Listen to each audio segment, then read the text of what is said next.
Ticket সার্টিফিকেটের মধ্যে উনিও শরীর কিনা আমার সন্দেহ হয়। পাশাপাশি সিটে কাটে কারোর টিকিটের মূল্য 50,000 টাকা, কারোর টিকিটের মূল্য 1 লাখের উপরে। কেন এরকম বৈষম্য হবে? প্রত্যেকটা সময় সরকারের মনিটরিং হওয়া দরকার।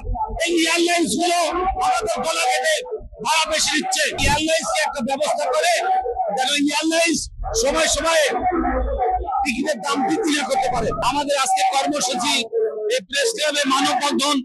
আমাদের অ্যাসোসিয়েশনের প্রায় 5,000 সদস্য আছে।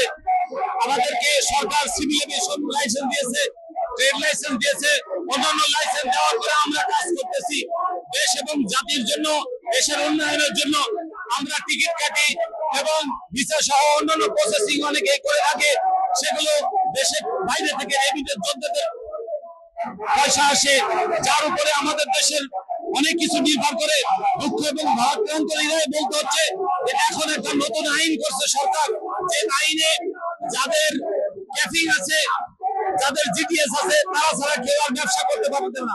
দুঃখ এবং ভারাক্রান্ত বলতে হয় যে পশু চুরি করছে তার ফাঁসি হয়, আর যে বেটা এদেশের থেকে হাজার হাজার কোটি টাকা লুটপাট করে ফ্লাইট স্পার্কের মতো, এবং আমাদের বর্তমান সরকারের দৃষ্টিগোচর হওয়া দরকার গত ফ্যাসিস্ট সরকারের আমলে যাদের কাছে কোটি কোটি টাকা দেশের থেকে পাচার করেছে তাদেরকে ডিভিশন দেওয়া হয়, তাদেরকে এসি গাড়িতে নেওয়ার ব্যবস্থা করা হয়, তাদের রুমে খাবারের ব্যবস্থা করা হয়, অথচ কচুচরের শাস্তি হচ্ছে।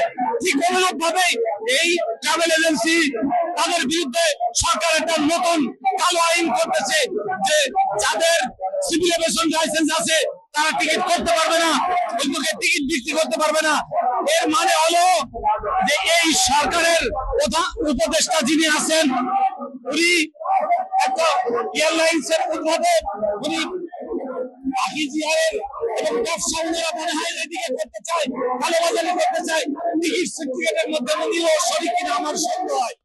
তা না হলে আমাদের প্যাসেঞ্জার গুলো যায়, আমাদের টিকিট কাটে, একই প্লেনে পাশাপাশি সিটে কাটে কারোর টিকিটের মূল্য 50,000 টাকা, কারোর টিকিটের মূল্য 1 লাখের উপরে। কেন এরকম বৈষম্য হবে?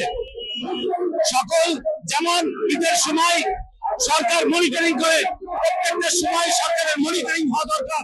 এই এয়ারলাইন্স গুলো আমাদের গলা কেটে ভাড়া বেশি দিচ্ছে, এভিডেন্স যোদ্ধাদেরকে সমস্যা সৃষ্টি করতেছে। সরকার ট্যাক্স ভ্যাট এটা থেকে বঞ্চিত হচ্ছে। আমাদের এই টিকিটগুলো কালোবাজার নিয়ে বাইরে চলে যাচ্ছে। আমরা চাই সরকার যেন এটার আইনটা সংশোধন করে সকলকে টিকিট কাটার জন্য উন্মুক্ত করে দেয়, এবং এয়ারলাইন্সকে একটা ব্যবস্থা করে যেন এয়ারলাইন্স সময় সময় টিকিটের দাম বৃদ্ধি না করতে পারে।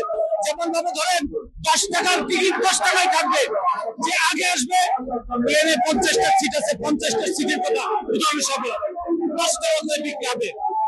ইকোনমিক দাম একরকম, বিজনেসের দাম একরকম, সাধারণ ক্লাস বা সেগুলো ঠিক করে রাখা দরকার।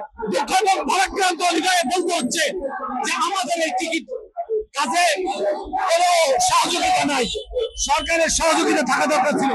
সরকার ওপেন করে দেবে, সকল ট্রাভেল এজেন্সি, সকল সিভিল এভিয়েশন লাইসেন্সের মালিক তারা টিকিট কাটতে পারবে। কেন এই কালোবাজারি হবে? টিকিট সার্টিফিকেট হবে, অন্যদের কেন কালোবাজারি হবে? এই ব্যাপারে সরকার ব্যবস্থা না নিলে, এই কালো আইন বাতিল না করে আমরা সবাই রাস্তায় নামতে বাধ্য হব, এবং দেশের রেমিটেন্স যোদ্ধারা তারা ক্ষতিগ্রস্ত হবে। এদিকে সরকারের খেয়াল রাখা খুবই জরুরি।